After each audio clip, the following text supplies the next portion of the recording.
Admiral of the Fleet John Rushworth Jellicoe, 1st Earl Jellicoe, GCVO, GCVO, SGM was a Royal Navy officer. He fought in the Anglo-Egyptian War and the Boxer Rebellion and commanded the Grand Fleet at the Battle of Jutland in May 1916 during World War I. His handling of the fleet at that battle was controversial. He made no serious mistakes and the German High Seas Fleet retreated to port at a time when defeat would have been catastrophic for Britain. But at the time the British public were disappointed that the Royal Navy had not won a victory on the scale of the Battle of Trafalgar. Jellicoe later served as First Sea Lord, overseeing the expansion of the Naval Staff at the Admiralty and the introduction of convoy, but was removed at the end of 1917. He also served as the Governor-General of New Zealand in the early 1920s. Early career: born the son of John Henry Jellicoe, a captain in the Royal Mail Steam Packet Company, and Lucy Henrietta Jellicoe, and educated at Fieldhouse School in Rottingdean, Jellicoe joined the Royal Navy as a cadet in the training ship HMS Britannia in 1872.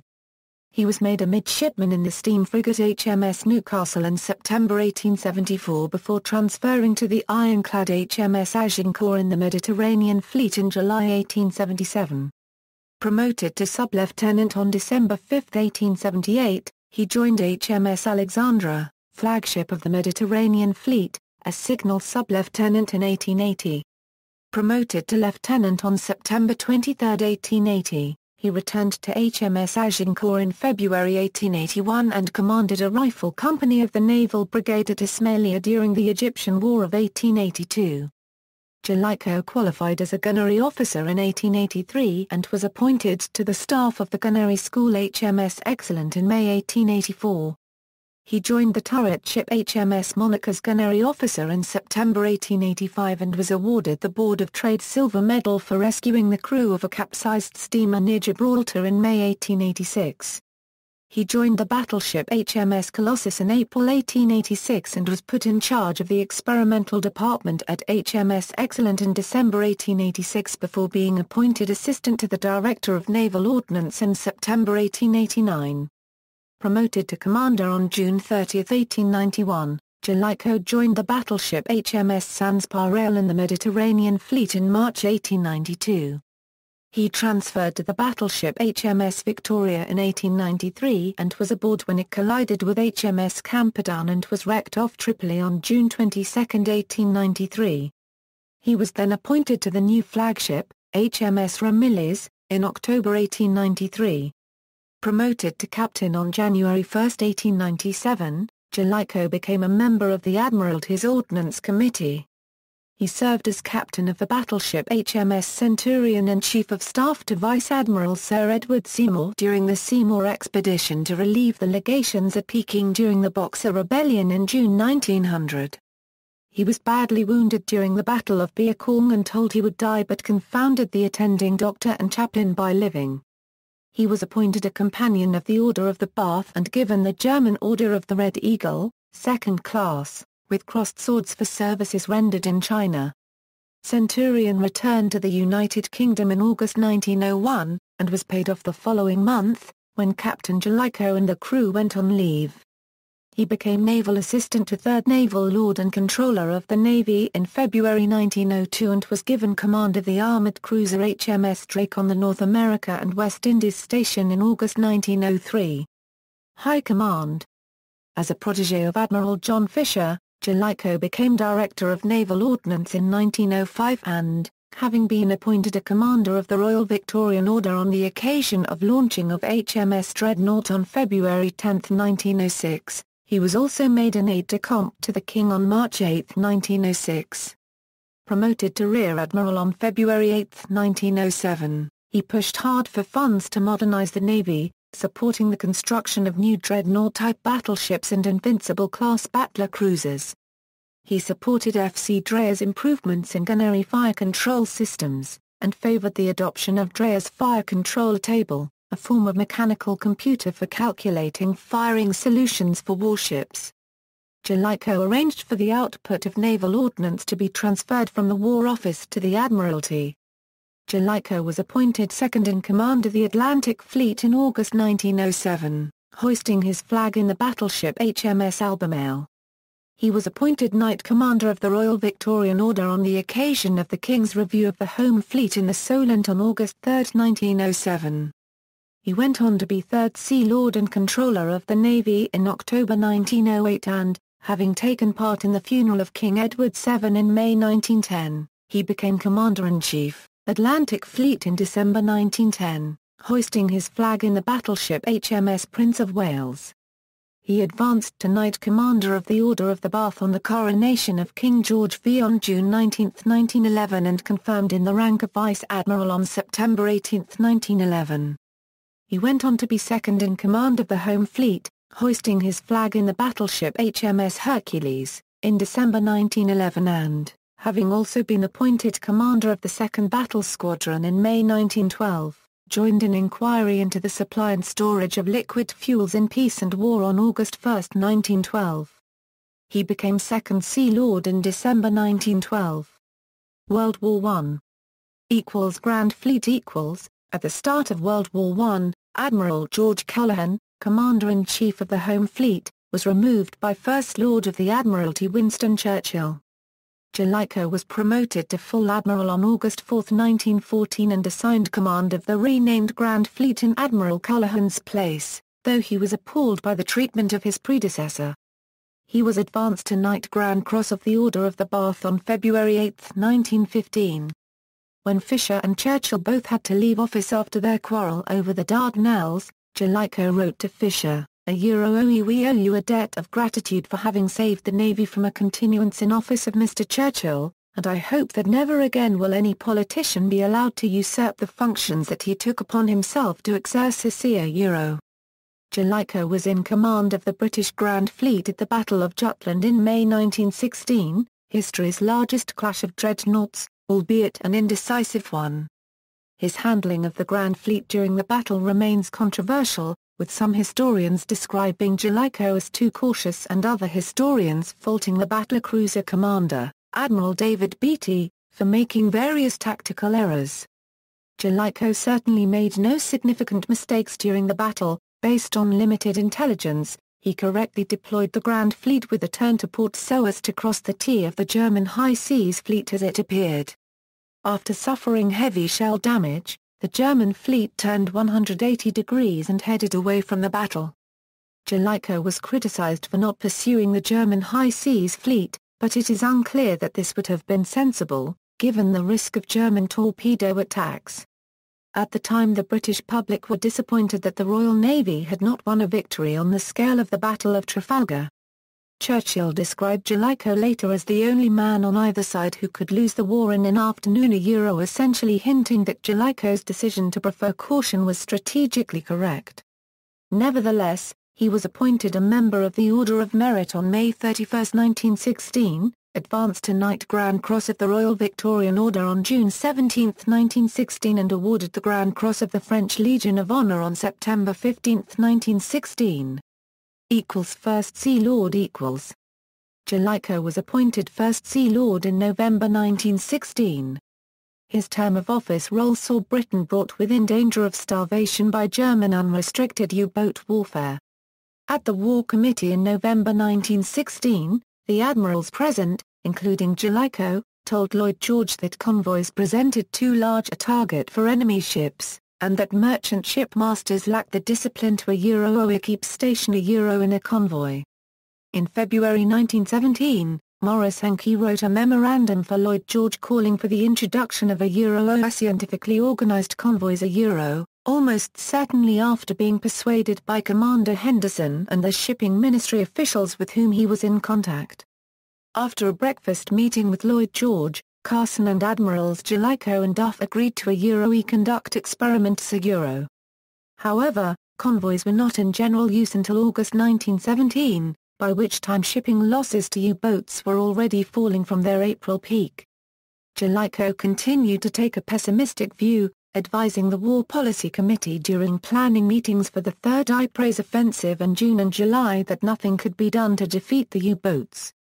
However, removing Jellicoe in July, as Lloyd George wanted, would have been politically impossible given conservative anger at the return of Churchill to office as Minister of Munitions. In August and September Lloyd George was preoccupied with Third Eye Praise and the possible transfer of resources to Italy, whilst the new First Lord of the Admiralty, Sir Eric Campbell Geddes, was reforming the Naval Staff. Geddes and Lloyd George met with Balfour and Carson on October 26 to discuss sacking Jellicoe after he had failed to act on a Euro-secret, but absolutely reliable Euro information about a German attack on a Norwegian convoy. But again nothing came of this as Lloyd George was soon preoccupied by the Battle of Caporetto and the setting up of the Supreme War Council. Geddes wanted to return to his previous job in charge of military transportation in France, and by December it was clear that Lloyd George would have to sack Jellicoe or lose Geddes. Jellicoe was rather abruptly dismissed by Geddes in December 1917. Before he left for leave on Christmas Eve he received a letter from Geddes demanding his resignation.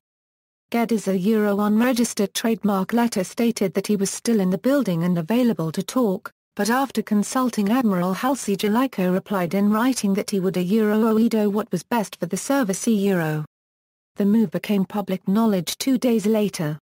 The Christmas holiday, when Parliament was not sitting, provided a good opportunity to remove Jellicoe with a minimum of fuss.